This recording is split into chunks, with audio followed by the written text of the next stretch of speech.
Greetings! I'm speaking on the first day of winter. For those of you up north, if you want a snowman to go away, get in a heated discussion. Since we are now in winter, we're also very near, as I'm speaking, in 2024, the Hebrew year 5785. We're very close to the beginning of Hanukkah. And rarely do we hear it, the English translation of that term, although we do find it in the Bible. But Hanukkah, of course, means dedication. Hanukkah is the Feast of Dedication. And today I want to consider the Feast of Dedication. Considering the Feast of Dedication, I want to give some background to the festival. It's coming up. It's coming up very soon this year as I'm speaking. I don't know when you're going to see this talk, but whenever you do see it, I hope that you will find it useful, because the festival of Hanukkah is very important. It is celebrated in the Jewish community. It is not commanded upon the entire church. It's not one of the appointed times of Leviticus 23, but it is a Jewish holiday that Jews ought to be observing. Jesus Christ himself observed it.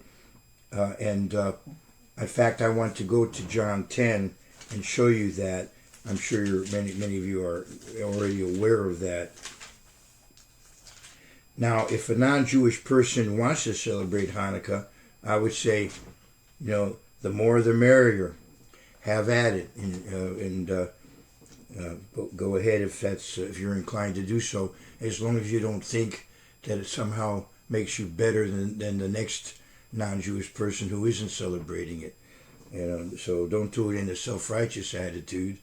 But other than that, go ahead and enjoy the festival if you're inclined to do so. But in any case, be aware that this time of year, very important events occurred in the history of the church that foreshadow important end-time events. So be aware of the background. Whether or not you celebrate Hanukkah, be aware of the background, because it is important from a prophetic point of view. I want to go to John 10 and verse 22. Now it was the Feast of Dedication in Jerusalem, and it was winter. And Jesus walked in the temple in Solomon's porch. He was right there at the center of the action. Hanukkah would be observed especially in Jerusalem because it was the Feast of Dedication. It celebrated the rededication of the temple. And there he was in Solomon's porch, a place, I believe, for where instruction would be taking place.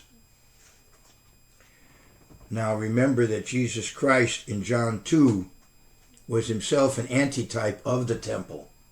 He was a walking temple of God. And not only that, but each individual Christian in 1 Corinthians 6 is described as a temple. And of course the church overall is a temple. In Ephesians 2, Ephesus had a wonderful temple dedicated to Artemis, Diana. But Paul wrote to the church in Ephesus, the church is a temple. And so the Holy Temple in Jerusalem was in a way a type of the church.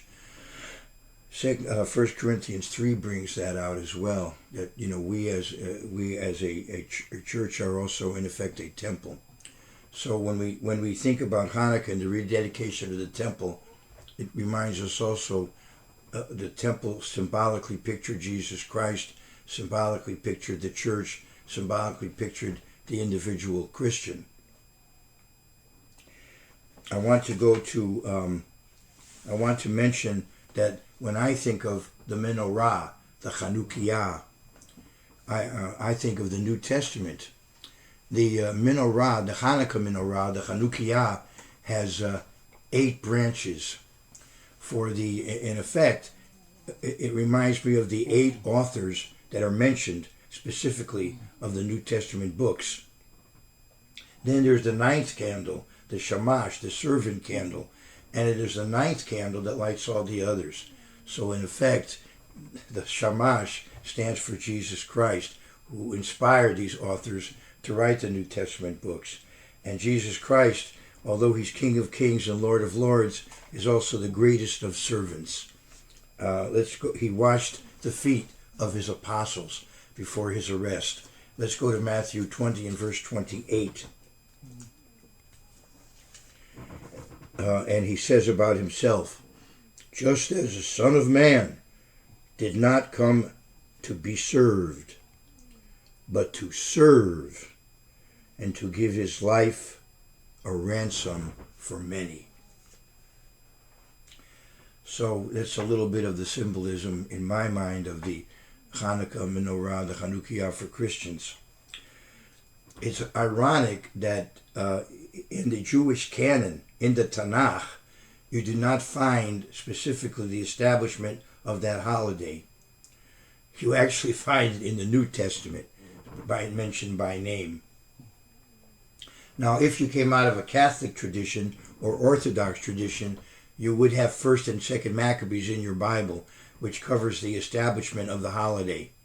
And I think the Episcopalians would have it as well. But it is in part of the established canon, the Tanakh and also the Greek New Testament. The Greek New Testament does mention Hanukkah, but so I correct myself there. But as far as the Old Testament canon, the Tanakh, as preserved in the Jewish community and accepted by most Protestants, you don't find it there. But there's a tremendous amount of material relating to it. There are prophecies about that point to the beginning to the establishment of that festival. So even though it isn't mentioned by name in the details, particularly about how it was established, the background in prophecy is clearly there. And I want to cover some of that today, reminding all of you that this is important information to understand what is yet to come. Although I'll have to say right now, I'm not quite sure how to apply it, but I do have faith that as we approach the time, God will reveal more to us how to apply those prophecies. Remember that fulfilled prophecy is one of the indications that there is a God. Prophecy that is fulfilled. And in Isaiah 46 and verse 9, God tells us, remember the former things of old, for I am God, and there is no other. I am God, and there is none like me. And here's one unique thing about God. Declaring the end from the beginning. This is in verse 10, Isaiah 46. Declaring the end from the beginning, and from ancient times, things that are not yet done, saying, my counsel shall stand, and I will do all my pleasure. So God has told us in advance how things are going to work out, and they're going to work out as prophesied. And there's a lot of prophecies in the Bible that that tell us about Hanukkah well ahead of time. I want to go to Daniel, the 8th chapter.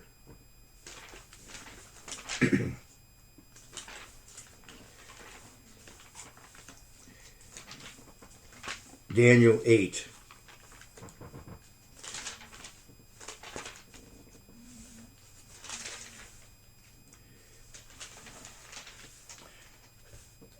And hopefully many of you are going to be reading along in your own Bibles, or probably most of you in some device that you use when you're reading the Bible. In the 3rd year of the reign of King Belshazzar, a vision appeared to me, Daniel, after the one that appeared to me the first time. I saw it in the vision, and it so happened that I was looking that I was in Shushan, the citadel, which is in the province of Elam, and I saw in the vision that I was by the river Ulai. So he gave this talk while he was, of course, in what would then be Elam or Persia, also under the control of Persia, what is today Iran. Then I lifted my eyes and saw, and there standing beside the river was a ram which had 2 horns, and the horns were high, and 2 horns were high, but one was higher than the other, and the higher came up last. So here we have a vision of the future, and we have the empire that was ruling the world at the time of Daniel. By this point, it would have already been ruling. So you have the Medo-Persian Empire, and it was Medo-Persian. So you have the ram with two horns, and one higher than the other. That would be the Persian, was higher than the other. Cyrus, and was the first ruler, and then there were others. So we have the Medo-Persian Empire with the Persians dominant. And I saw the ram pushing westward, northward, and southward.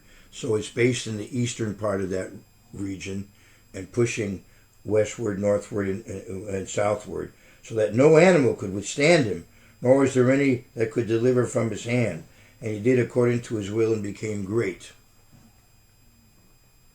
And I was considering, as I was considering, suddenly I saw a male goat came from the west across the surface of the whole earth without touching the ground. So, whoo, quickly, right? Quickly. And of course, in Daniel 7, compared to a leopard or a panther. A male goat came from the west across the surface of the whole earth without touching the ground, and the goat had a notable horn between his eyes, Alexander the Great. You know, when I was in high school, there was a fad going around, and one example was this joke. People would say, "What is purple and will conquer the world?" The answer was Alexander the Grape. For some reason, when I was in high school, there was a fad to tell grape jokes about grapes. I guess that fad has come and gone. Anyway, we have Alexander the Great, who conquers the Medo-Persian Empire, and that's covered here symbolically in Daniel 8. Then he came to the ram that had two horns, which I had seen standing beside the river, and ran at him with furious power. And I saw him confronting the ram. He was moved with rage against him, attacked the ram, and broke his two horns. There was no power in the ram to withstand him, but he cast him down to the ground and trampled him, and there was no one that could deliver the ram from his hand. Therefore the male goat grew very great, but when he became strong, the large horn was broken. You know, Alexander died at his peak of power. He died very young. And in place of it, 4 notable ones came up toward the 4 winds of heaven. So if you know your ancient history, after the death of Alexander, 4 significant empires came up. And the ones that really the Bible is particularly concerned with is one based in Syria, the Seleucid Empire, and another based in Egypt, the Ptolemaic Empire. And in between was the land of Israel. So most of the world's Jews were under the control either of the Ptolemies or the Seleucids. Excuse me, but in between was the land of Israel, between these competing empires, Assyria in the north and Egypt to the south. Now, if you're going to live in Israel, if you're going to be a nation in Israel, you're either going to be a regional power or you're going to be a doormat, because of where you're located. Israel is at, in a way, the center of the world. It's where Egypt, Asia, and Africa come together. The Mediterranean, the center of the world. So God put them there, evidently, so they could be an influence to the world, a positive example. And so the intent would be that they would be a regional power. But obviously, if they sin and become weakened, and if they begin to behave in a self-destructive way, then they will become a doormat. And that's unfortunately the situation we see between the testaments. So I continue now. Therefore the male goat grew very great, and when he became strong, the large horn was broken. And in place of it, 4 notable horns came up toward the 4 winds of heaven. And out of one of them came a little horn, which grew exceedingly great toward the south. So he was originally in the northern kingdom, the Seleucid Empire, but he branched southward into the land of Israel, and he had fought with the Egyptian power. This little horn, which grew exceeding great toward the south, toward the east, and toward the glorious land. And we're talking here about Antiochus Epiphanes, Antiochus IV, who called himself Epiphanes, the illuminated one, the glorious one. He thought of himself as an incarnation of Zeus, a divine figure. He is a type of the Antichrist yet to come. And it grew up to the host of heaven, and it cast down some of the host and some of the stars to the ground and trampled them. So this ruler persecuted the priests, persecuted the people of Judea, attempted to eradicate biblical Judaism in the land of Israel, attempted to eradicate it, to completely assimilate the Jews into the dominant pagan culture of the day. He even exalted himself as high as the prince of the host. He replaced the high priest with his own choice. And by him the daily sacrifice was taken away, so he prohibited the temple sacrifices, and the place of his sanctuary was cast down. Now eventually what he did was he sacrificed a pig on the altar, and possibly even set up an idol there of Zeus, because he thought of himself as a manifestation of Zeus. So on the day which very likely they were celebrating the birthday of the sun god, the 25th day of the 9th month, Kislev, they actually did this, believe it or not, sacrifice of a pig on the altar. And this was the abomination that made desolate. And I'll talk about that more later on. Because of transgression, an army was given over to the horn to oppose the daily sacrifice, and he cast down to the ground, and he did all this and prospered. Then a holy one spoke, and another holy one said to that certain one who was speaking, "How long shall this vision be concerning the daily sacrifices and the transgression of desolation?" Oh, see, there was this particularly horrible thing that was done. First, the sacrifices were prohibited, then a pagan sacrifice was offered. An abomination of desolation. So how long before all of this is going to end, right? I'm going to now read the verse without interrupting myself. Or at least I'm going to read the second part.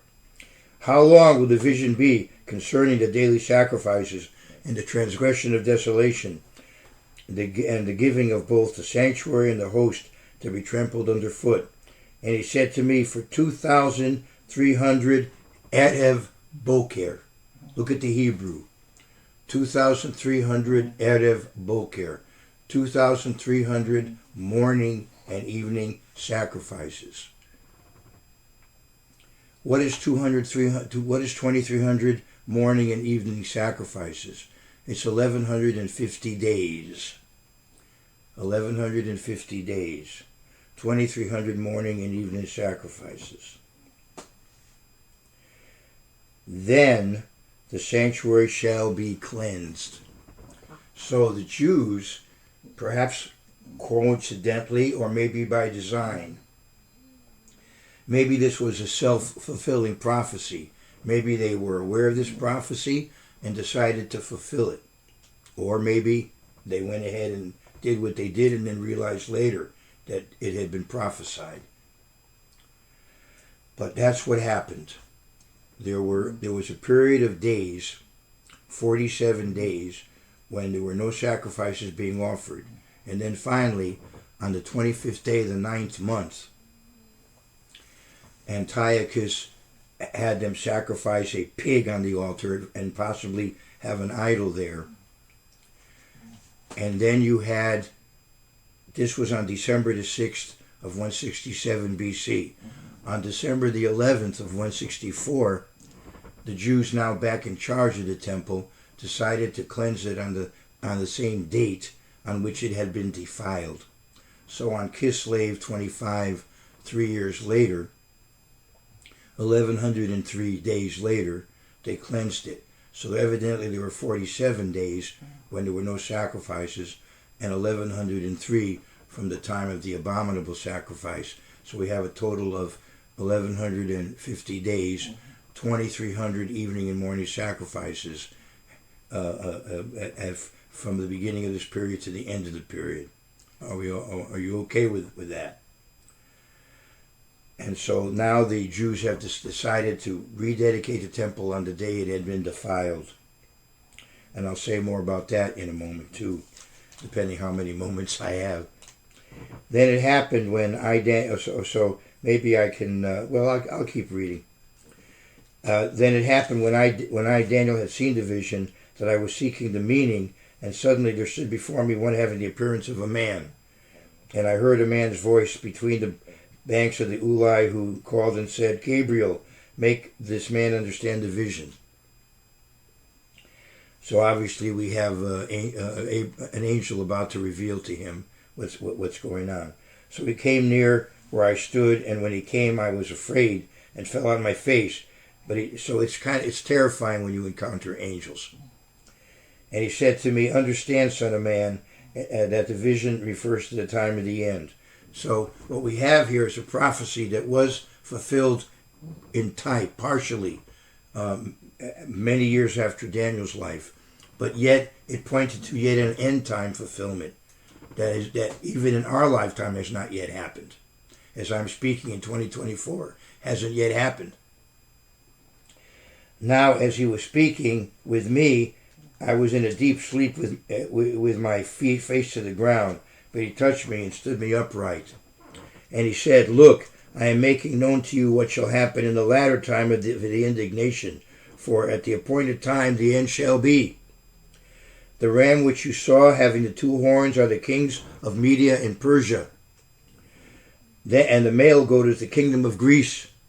The large horn that is between its eyes is the first king. And as for the broken horn and the four that stood up in its place, 4 kingdoms shall arise out of that nation, but not with its power. And now we come to the latter time. So this Antiochus Epiphanes is a type of one yet to come, a far greater trouble, because he will have control over much of the world. And the latter time of their kingdom, when the transgressions have reached their fullness, a king shall arise having fierce features, who understands sinister schemes. His power shall be mighty, but not by his own power. So he's given really power by Satan, the devil, by the demonic forces that are real. Now you resist the devil and he'll flee from you. So do not fear, but realize that there is a devil, there are demons. His power shall be mighty, but not by his own power. He shall destroy fearfully and shall prosper and thrive. He shall destroy the mighty and also the holy people. So there is coming an end-time persecution of God's church. There's coming a revival of God's church and then a persecution of it. Through his cunning he shall cause deceit to prosper under his rule, and he shall exalt himself in his heart.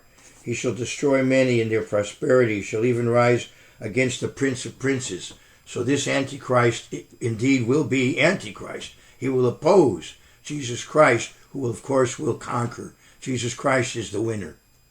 He is King of kings and Lord of lords, and he will subdue the Antichrist. He shall destroy many in their prosperity. He shall even rise against the prince of princes, but he shall be broken without human means. No, it'll be by divine power that he's destroyed. And so Daniel, had to get himself. This was an emotional experience for Daniel. And the vision of the evenings and mornings which was told is true. Therefore seal up the vision, for it refers to many days in the future. And I, Daniel, fainted and was sick for days. Afterward I arose and went about the king's business. I was astonished by the vision, but no one understood it. And, even to this day, it's not really fully understood. But I think that we can understand it maybe better than most if we're careful with the material in the Bible, if we're very respectful of the material and let it talk to us rather than read into it our own interpretations. In Daniel 11, we do see a prophecy about Antiochus and what he will do. So I could ask you to read about Antiochus, beginning around verse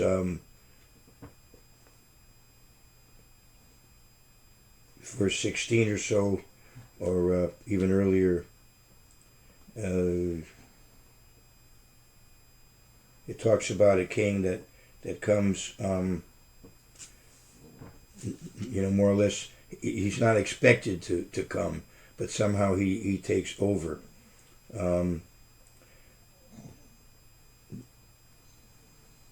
He shall. I'm going to verse 18, verse 18, and then and after this he shall turn his face to the coastlands, but a ruler shall bring. Okay, I'm still looking for that new ruler. Here it is, verse 20. So I want you. So as a homework assignment, begin reading in verse 20 about Antiochus.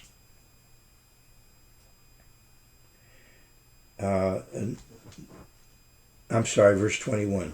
Maybe I'll read it now, but then you can read the rest of it. Then in his place shall arise a vile person, to whom they will not give the honor of royalty, but he shall come in peaceably and seize the kingdom by intrigue. So he's not the one that one would expect to succeed the prior ruler, but he somehow manages to finagle his way in there, and he becomes the leader. It's kind of similar to how Hitler takes power in Germany. If you read about that, it's very similar. This is a Hitlerian type figure. And then you can read more about him here. And what I want to focus on is what happens to him around verse 31 or so. I want to go to verse 31, where he has not succeeded in expanding as much as he would like. So now he's dealing with the rebellious Jews. And he tries to put them down in a very dramatic way by destroying their unique religion, their unique way of life. He tries to, in effect, prohibit biblical Judaism, the Torah, in the Holy Land. He tries to prohibit it. Of course, he loses, fortunately. God is preparing the way for his people to still be there, for Christ to come and all the rest of it. But anyway, I want to go to verse 31. And here's what Antiochus does. First of all, the soldiers come into the temple. They conquer it. And the forces shall be mustered by him, and they shall defile the sanctuary fortress. So they conquer the temple, they defile the temple, and they shall take away the daily sacrifice. They prohibit the sacrifices, as I've already said, and place there the abomination of desolation. They do all that. Those who do wickedly against the covenant he shall corrupt with flattery. So many Jews supported this Hellenization, this paganization. Many Jews supported it, but there were those who did not. Mattathias and his 5 sons, the Hasmoneans, the Maccabees, and they were successful in driving out the forces of Antiochus, liberating the temple and rededicating it, and later on achieving independence for Judea. This was the 6th era of the Old Testament church. These are the Old Testament Philadelphians. Those who do wickedly against the covenant he shall corrupt with flattery, but the people who know their God shall be strong and carry out exploits. So this is a prophecy of the victory of the Hasmoneans. And they looked at Psalm 149 for inspiration. They were considered the Hasidim, the pious ones, the saints, and they triumphed miraculously. It was a miraculous triumph. And as they dedicated the temple, they decided to have an 8-day festival in dedication of the temple. The pattern was there from the days of King Solomon. The pattern was there from the days of King Hezekiah. And another factor was that during the war against Antiochus, they couldn't properly keep the Feast of Tabernacles and the 8th day of Sacred Assembly. So now they had the opportunity to keep a kind of, let's call it a poor man's Feast of Tabernacles, an 8th day. And so they're not going to live in booths in the middle of winter. But during the Feast of Tabernacles in ancient times, the menorah was lit, and there were torchlight parades during that time. So evidently the way they celebrated the Feast of Dedication was by lighting lights. They had rededicated the light in the temple, the menorah there. They had rededicated it and relit it, and they celebrated Hanukkah by lighting of lights. And Josephus, the ancient Jewish historian, refers to Hanukkah as the festival of lights. And again, I can see Jesus Christ in that festival. He says in John 9, as long as I am in the world, I am the light of the world. The next chapter is John 10, which takes us to the Feast of Dedication. It's interesting that in Genesis, of course, we understand from John 1, the Word of God brought us light. You look at John 1 and compare it with Genesis 1, and God says in Genesis 1, Yehi or, let there be light. And the word Yehi, let there be, equals, in numerics, 25. And so Jews get a kick out of the fact that Hanukkah is on the 25th day of Kislev. Let there be light, Yehi or. Anyway, so Hanukkah is the Feast of Dedication and also the Festival of Lights. Now, the connection with the Feast of Tabernacles might be indicated by a conflict that existed in the Jewish community between Hillel and Shammai. And as you can imagine, Hillel was the winner. But Shammai said, let's start with 8 candles and go down to 1. And I think he was comparing it to the Festival of Tabernacles. There was a unique collection of sacrifices. 70 bulls were sacrificed. And it went 13, 12, 11, 10, 9, 8, 7. For the 7 days, it kept descending down. However, Hillel gave Hanukkah a distinct identity. And he said, let's start with 1 and go to 8, because we should increase in holiness, not decrease. So every night we increase, in effect, the holiness of the festival by adding another candle, till finally we have the 8 plus the shamash. So in the temple there was a 7-branch candelabra, and for Hanukkah we have a unique menorah, a Hanukkah with 9 branches. So anyway, we have this festival reminding us of the rededication of the temple and how God miraculously gave a victory to his people so that, the church survived and maintained its spiritual integrity and even for a while political integrity.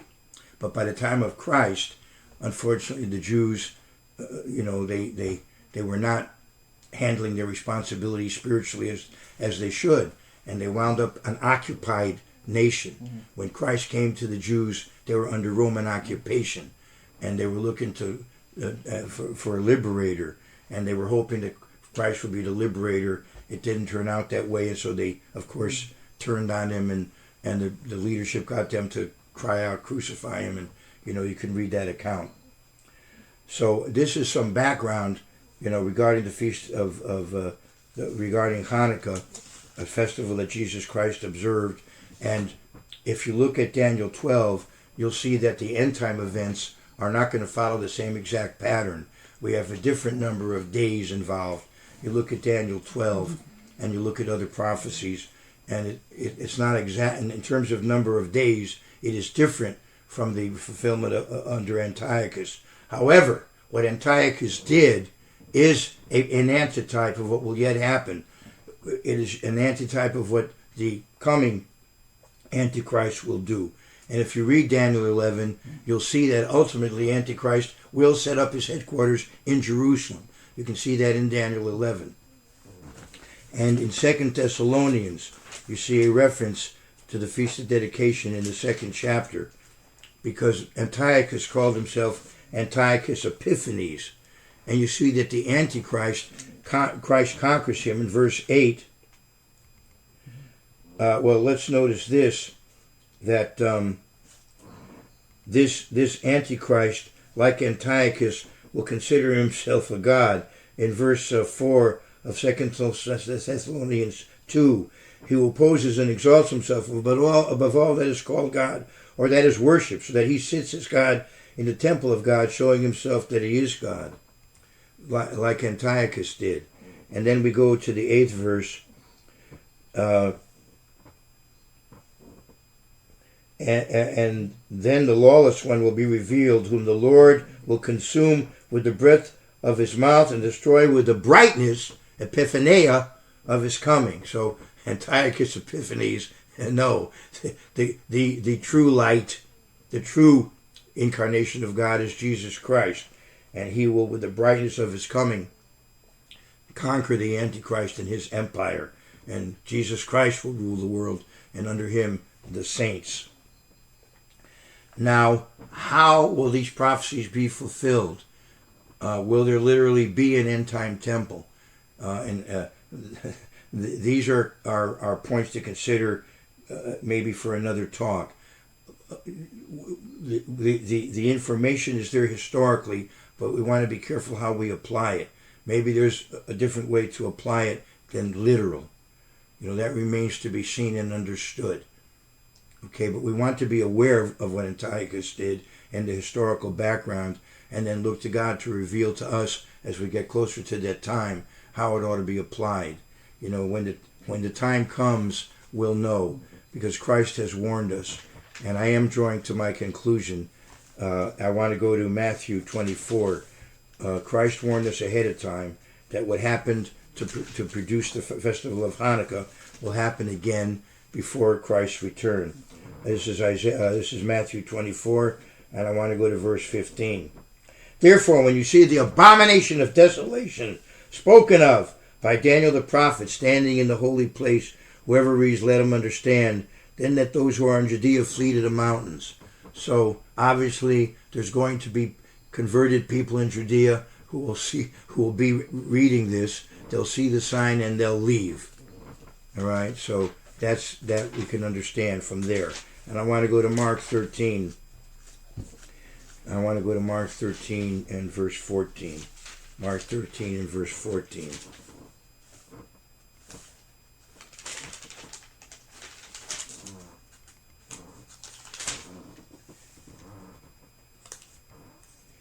So when you see the abomination of desolation spoken of by Daniel the prophet standing where it ought not, let the reader understand. Well, what I've told you today will help you understand, but I don't, we have yet to see how this will work out in the end time. We have yet to, obviously, to see that, but at least be aware of the historical background. So when you see the abomination of desolation spoken of by Daniel the prophet standing where it ought not, let the reader understand. Then let those who are in Judea flee to the mountains. So these events are going to occur again in a greater way, in a more impactful way, and then that will be immediately the sign that those who are in that area get out of there.